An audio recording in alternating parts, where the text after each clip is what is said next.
for today, nothing what you said is what you did. So you don't get to do it. Tell me what to do. Thank you very much. It does bring me joy. It brings me so much joy to tell that to Ross. And speaking of joy, it is hummingbird season in Oxford, Mississippi, which is where I'm from. And yeah, shout out to hummingbirds. And you know, hummingbirds, maybe you guys know this, but I found it such a dazzling fact. They're the only bird that can fly backwards on the whole planet. So I just was thinking of what are some other movements of from the animal world that bring me, that make me smile. And this is just an ode to movement. And this is called Bodies in the Air. If you want to talk, just say the word, hummingbird. I want to know when you will flick-flack from the crepe myrtle or beautyberry bush. In Morocco's Erd Chebi Desert, spiders cartwheel down sand dunes, and how can you not smile when you learn there is an insect in Italy called Gramina cola that somersaults in the forest. Splash tetrafish leap from the river onto leaves, fins stuck, just long enough for eggs to grow and then swell into a very fine fry. Salamanders backflip over the face of a rock to avoid birds, whip their tails up and over and throw their long backs until their tiny forelegs reach for the clouds. So when you finally speak it into the air and let it leap off, remember, it's the only thing I ever wanted from you. I want to see your words hover in the air. Watch them be the only feathered thing on this blue planet that can zip backwards and even upside down.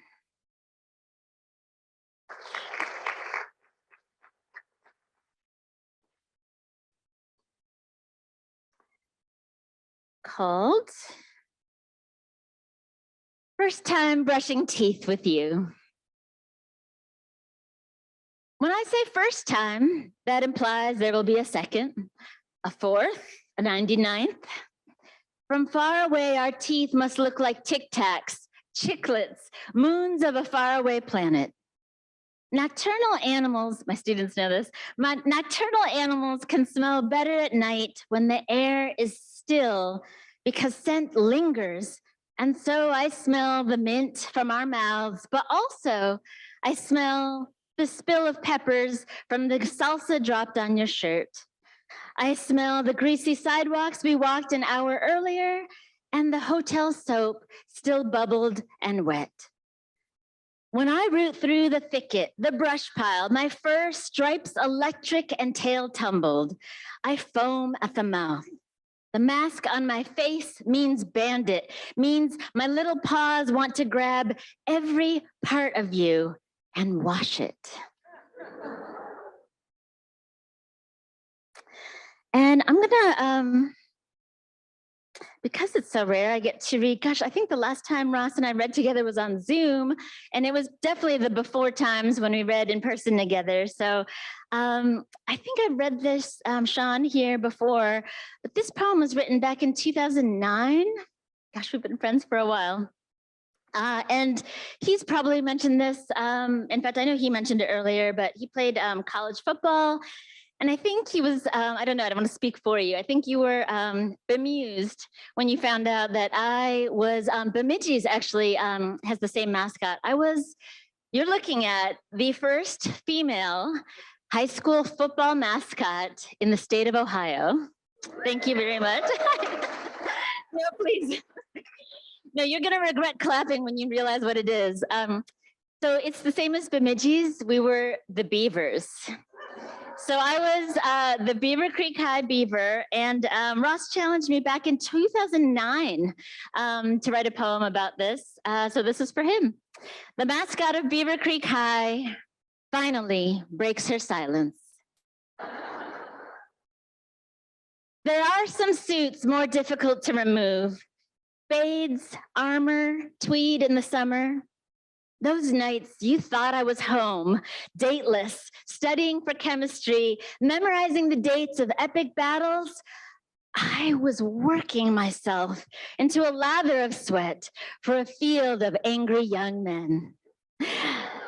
Sometimes they were so close, I could feel their breath on the space between my head and furry neck.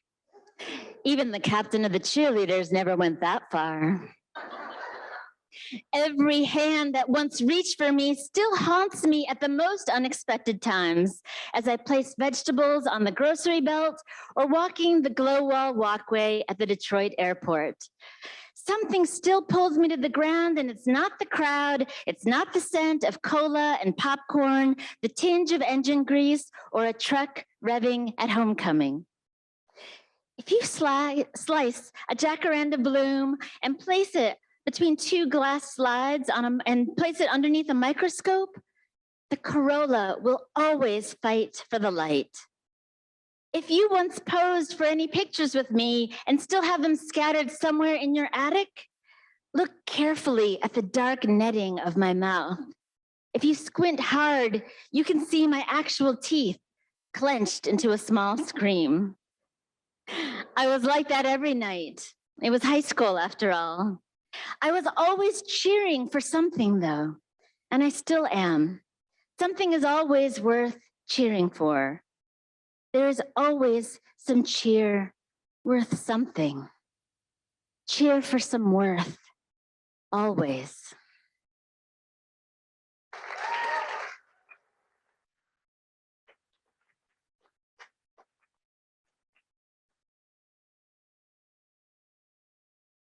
I'm going to read my next book of short little essays. Is going to be coming out next year from Echo, and it's called Bite by Bite, has a colon in it. I love a good colon. Bite by Bite, Nourishments and Jamborees. And it's about 40 pieces, short pieces, on kind of some natural history on food. Some of the chapters include cinnamon, mint, but there's also like actual food, like halo-halo, which is my favorite dessert from the Philippines. Someone knows halo-halo, good. Lumpia, and this one is one of my favorites. It's probably not really all that healthy for you, but it's the gyro. For over 40 years, I've been chasing the most delicious sandwich I've ever had in my life. A gyro, pronounced gyro, none of this gyro stuff. It means Greek for turn. The one in particular I've been chasing was served by a now defunct strip mall restaurant run by the kindest Greek family in the suburbs of Phoenix. The only restaurant I've ever seen my South Asian father comfortable in. The waiters never made fun of his accent or acted like they couldn't understand him, and nobody ever stared at us. I've sent numerous emails, made half a dozen calls, all run into dead ends. In particular, I've been searching for a Greek restaurant that was housed in the 4341 to 4355 area of Sunburst Plaza that would have been in business and at least from 1983 to 1986. All my leads for the strip mall in Glendale, Arizona turned cold. It was as if I dreamed it up entirely. Lamb gyros have been a Greek restaurant staple in the United States since the mid-1970s. Cones of gyro meat rotate on an estimated 50,000 vertical broilers across the country to be carved a few slices at a time and folded in pita bread along with a dollop of ice-cold yogurt sauce. The process starts with boxes of raw beef and lamb trimmings and ends with what looks like oversized popsicles, the shade of a Band-Aid. I know it doesn't make it sound great, but hang on, bear with me. In between, the meat is run through a 4-ton grinder where breadcrumbs, water, oregano, and Greek seasonings are added. The pieces of meat in the shape of an inverted cone are placed on a tall vertical rotisserie, which turns slowly in front of a source of heat or broiler. As the cone cooks, lower parts of the meat are basted with the juices, and the outside of the meat is sliced vertically into thin, crispy shavings when finished. Now, my sister and I, lived with just our father when we lived in the suburbs of Phoenix, as my mom was finishing up a contract at a mental hospital in Kansas at the time. I was plenty hurt and missing her dearly. We were without her from 3rd grade to 5th grade, but I didn't know how to say it, and I was perceptive enough, even in 5th grade, to know that if I cried, my mother would cry, and that was the thing I could not abide. So I buried it, and threw myself into grades and school, a regular teacher's pet. But twice a month, Fridays meant payday for my dad at the hospital, where he was a respiratory therapist, and that meant a rare treat of going out. He loved to cook for us girls. My younger sis and I would beg for gyros on paydays, and I don't recall my dad ever saying no. Sometimes he'd take us to the roller rink or to the Metro Center Mall, where, side note, where the original Bill and Ted's Adventure was actually filmed. And he'd let us stop at a stationery store sometimes, and we'd each get to pick out a new sticker for our sticker books. Getting takeout gyros was such a complete joy and respite from the weeks spent without my mom. Sometimes afterwards, we'd go night swimming, and better yet, sometimes Dad would join us and point out constellations while my sister and I floated on our backs. I'd turn and turn in the green-blue glow of the pool light. And the closest I ever came to recreating that gyro joy was in Greece itself. Most summers now, except for this one, I teach poetry there, and my husband and kids get to come along too. There in the northern island of Thasos and in the main port city of Thessaloniki, gyros are chicken and stuffed with French fries right there inside the pita bread. The owners of a food truck right on Aliki Beach specialize in gyros and knew our boys' names, Pascal and Jasper, from their all too frequent visits to their food truck, while I taught poetries in the mornings and early afternoons. On weekends, all 4 of us would swim in the Aegean Sea and then grab a chicken gyro as we headed back to our cottage. We've been doing this since my youngest was 7 years old, so I hope my sons remember this so-called tourist sandwich, and I hope it reminds Jasper especially of those long afternoons when he first learned to swim in the Aegean Sea. But just around the corner of the Hotel El Greco in downtown Thessaloniki is, for my money, hands down, the best gyro show in all of northern Greece. The gyro is so stuffed with crispy French fries, you can't even really put it down once you start eating, as you'll never be able to pick it back up neatly again. It's about as big as my then 7-year-old's head, and just barely able to fit it all on the table if all 4 members of us sit at a table eating gyros together on the cafe sidewalk, which almost empties out right into the busy side street full of scooters zipping by. Even though it is known as a sort of fast food these days, gyro sandwiches for me means a slowing down, a taking stock of your family. It reminds me of the freedom I had as a kid to walk to the little Greek restaurant in Arizona with a fistful of sweaty dollars in the 80s. It reminds me more recently of weeks on a Greek island, seeing my own boys dance the traditional Greek zybekio in a cliffside taverna at night with a dozen or so strangers and my students all together, all of us dancing amidst tossed napkins and broken plates as per Greek tradition. It reminds me of nights and nights of floating in our pool at night as a little girl, the eldest child of immigrant parents, not fully knowing how to talk to them about things like feelings, but saying a silent prayer up to the stars for my mom to be safe, safe, safe, while she is away from us, finishing up in Kansas, and hoping that she would come back to us all so soon.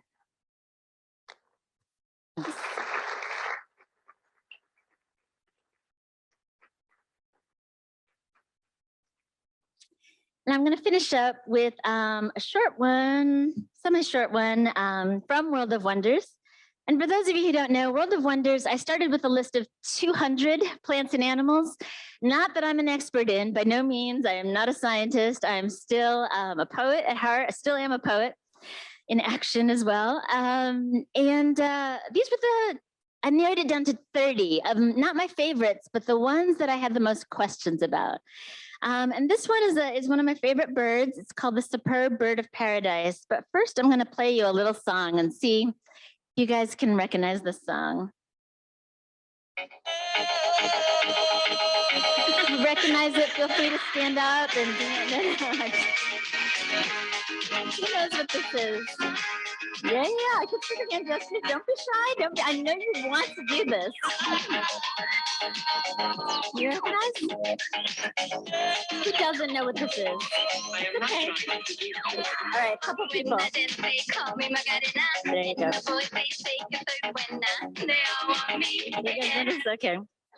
I see some of y'all in the audience are a little too enthusiastic about this, so I better stop before it gets out of hand here. All right, I just want you to picture that song as I'm reading this, all right? This is called The Superb Bird of Paradise. On the day of my wedding, the town square of my sleepy little village in Western New York burbled over with a sea of saris. This town had never seen that many saris and barong Tagalogs, the men's formal wear of the Philippines, hand-loomed from pineapple fibers. And here we are, all gathered in our town square, and our wedding made the front page of the paper that day.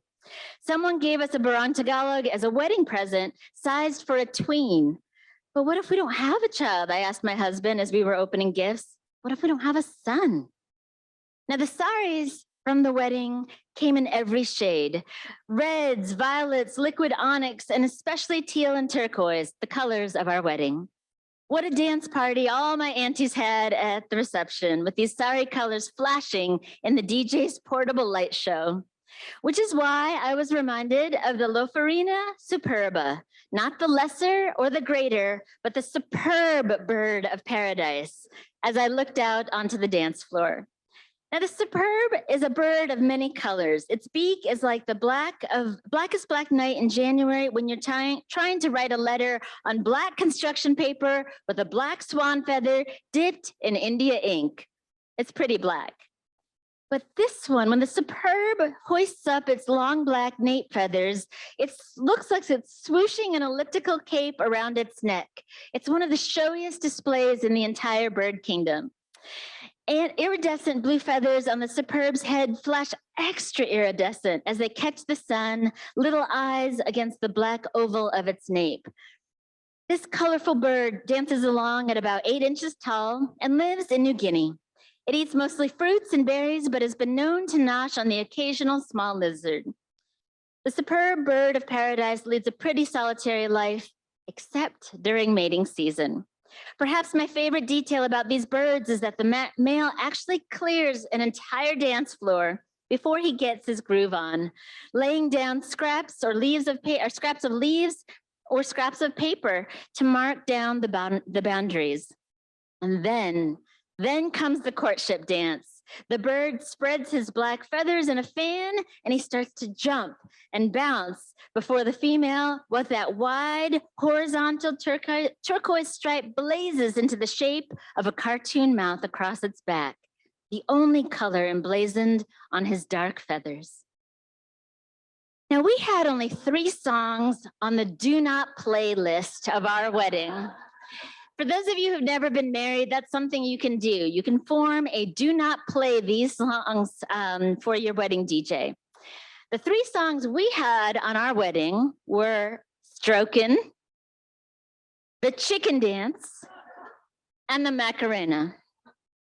When we were on the party bus on the way to our reception, my new husband received a text from our DJ saying that he'd come down with a case of the shingles, but not to worry. He was sending his best friend as a replacement, and he'd knock $100 off our bill. Unsurprisingly, the dance floor cleared after the playing of 4 or 5 songs that nobody recognized. Not young, not old, nobody knew what these songs were. People were still smiling, drinking, chatting, but nobody was dancing. Frantic, I whispered to my husband with my tightest, brightest smile, tell him to play any upbeat song from 2005. Too late. I recognized those rumba songs at once. And then something extraordinary happened. Not only did everybody take to the floor when the Macarena blasted, but because of its interactive nature, everyone was dancing with each other. My husband's cousin from Western Kansas was facing my second uncle from India with outstretched hands. A distant cousin was shaking her hips, wrapped in a pink sari, at one of my best friends from grad school. My husband's grandparents popped their hands behind their heads alongside my dear Filipino friends from New York City, Joseph and Sarah. How did everybody of every age know this dance?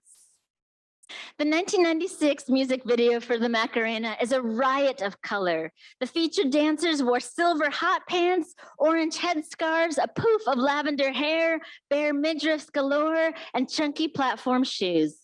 Skin color was a rainbow among the dancers too. I think it was the first time I'd ever seen an Indian woman in braids and a bindi on MTV. There was a Nordic platinum blonde, an East Asian with a crown of spiky hair knots, and a gorgeous lead dancer with blonde locks. The singers, Antonio Romero Monge and Rafael Ruiz, each wore a dapper black suit. One wore a silver tie, the other copper. They looked as if they were going to a wedding themselves as soon as they were done shooting the video. Now, I know it is the worst earworm. I know the video is so obnoxious with glee. I know the song is now banned from most weddings. But didn't your foot tap ever so slightly when I first mentioned the song, when you first heard it? When you first heard those familiar beats? Wasn't the rhythm just sexy enough to make you crack a slow smile when you first heard those notes? I know it was. I saw you all. Even just a teeny tiny bit. In one evening at the beginning of a summer filled with new love and joy, a cacophony of color and laughter and dancing signaled the start of a love story unexpectedly born and grown from the wheat fields of Kansas and the tropical shores of India and the Philippines. Now, almost 15 years later, our eldest son, who loves to dance, who has been taking dance lessons since he was 3, whose favorite color is also turquoise. Now he is lanky enough to fit his own barong Tagalog when he needs to dress up here in northern Mississippi. What a wonder to have sons who unabashedly love to dance, who aren't afraid to sway and shake to music whenever they encounter it, and dance to music no one else hears but them. And so I ask you all this. When is the last time you danced like a superb bird of paradise? I mean, when is the last time you really cut up a rug? And did you mosh? Did you bust a move? Did you cavort, frisk, rollick, skip, prance, romp, gambol, jig, bound, leap, jump, spring, bob, hop, trip, or bounce? Did you dance in the streets? Were you footloose and fancy free? Did you get into a groove, give it a whirl, keep someone on their toes, or sweep them off their feet? If it's just you, never fear. It might take 2 to tango, but it only takes 1 to strut their stuff and shake your tail feathers, even for just a little bit. Thank you so much. Thank you, thank you.